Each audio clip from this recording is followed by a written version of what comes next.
राजधानी दिल्ली में चल रहा किसान आंदोलन वर्तमान समय में एक गंभीर मुद्दा बना हुआ है, जिस पर बुद्धिजीवी तरह तरह से अपनी राय देते रहते हैं। न्यूज चैनल वाले भी टीआरपी बटोरने के लिए बिना मतलब की डिबेट दिखाते हैं, लेकिन इन सबका निष्कर्ष कुछ नहीं निकलता। देश के प्रधानमंत्री नरेंद्र मोदी कल गुजरात दौरे पर थे। दरअसल मोदी गुजरात के कच्छ में बनने वाले दुनिया के सबसे बड़े रिन्यूएबल एनर्जी पार्क का शिलान्यास करने और मांडवी में डिसैलिनेशन प्लांट की आधारशिला रखने गए थे। नमस्कार, मैं हूं सोनम सिंह और आप देख रहे हैं किसान भारती।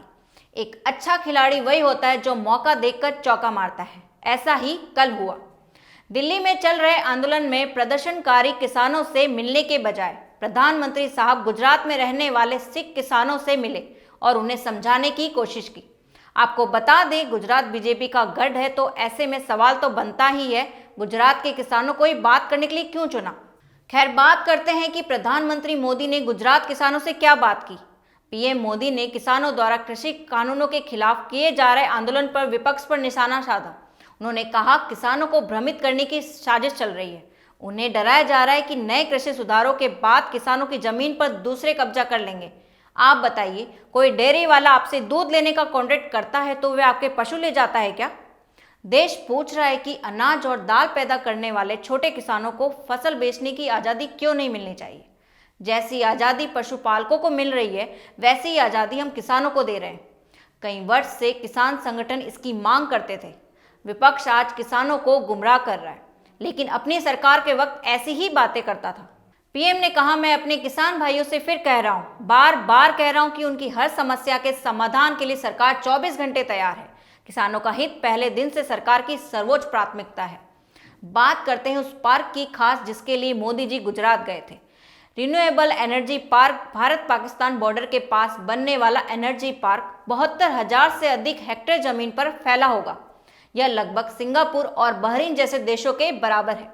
वहीं राष्ट्रीय राजधानी दिल्ली से लगभग आधा होगा। गुजरात सरकार ने भुज से 72 किलोमीटर उत्तर की ओर खावड़ा में बंजर जमीन एनर्जी पार्क बनाने के लिए मुहैया करवाई है। अप्रैल 2020 में रक्षा मंत्रालय ने 72,600 हेक्टेयर जमीन पर पार्क बनाने के लिए हरी झंडी दी थी। 30,000 मेगावाट के इस एनर्जी पार्क में सौर पैनल और विंड मिल की मदद से बिजली पैदा की जाएगी। रिन्यूएबल एनर्जी पार्क 2 जोन्स में बटा हुआ होगा।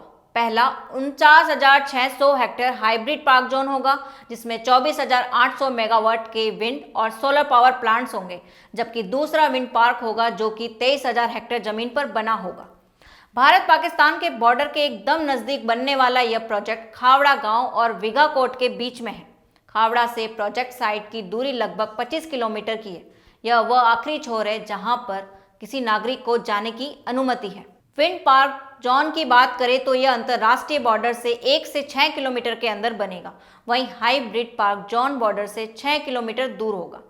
भारत पाकिस्तान का बॉर्डर होने की वजह से इन इलाकों में हमेशा बॉर्डर सिक्योरिटी फोर्स यानी बीएसएफ के जवान देश की सुरक्षा में तैनात रहते हैं। गुजरात के एनर्जी एंड पेट्रोकेमिकल्स डिपार्टमेंट में एडिशनल चीफ सेक्रेटरी के पद पर तैनात सुनैना तोमर ने बताया, इस जमीन को इसलिए चुना गया है क्योंकि यह पूरी तरह से बंजर जमीन है। दूसरी बात यह है कि अगर यहाँ पर विंड मिल बनाए जा रहे हैं तो फिर यह बॉर्डर की तरह काम करेगी। रक्षा मंत्रालय ने प्रोजेक्ट के लिए अप्रैल महीने में 72,600 हेक्टेयर जमीन मुहैया कराने के लिए अपनी मंजूरी दी थी। कृषि से जुड़ी खबरों के लिए देखते रहिए किसान भारती।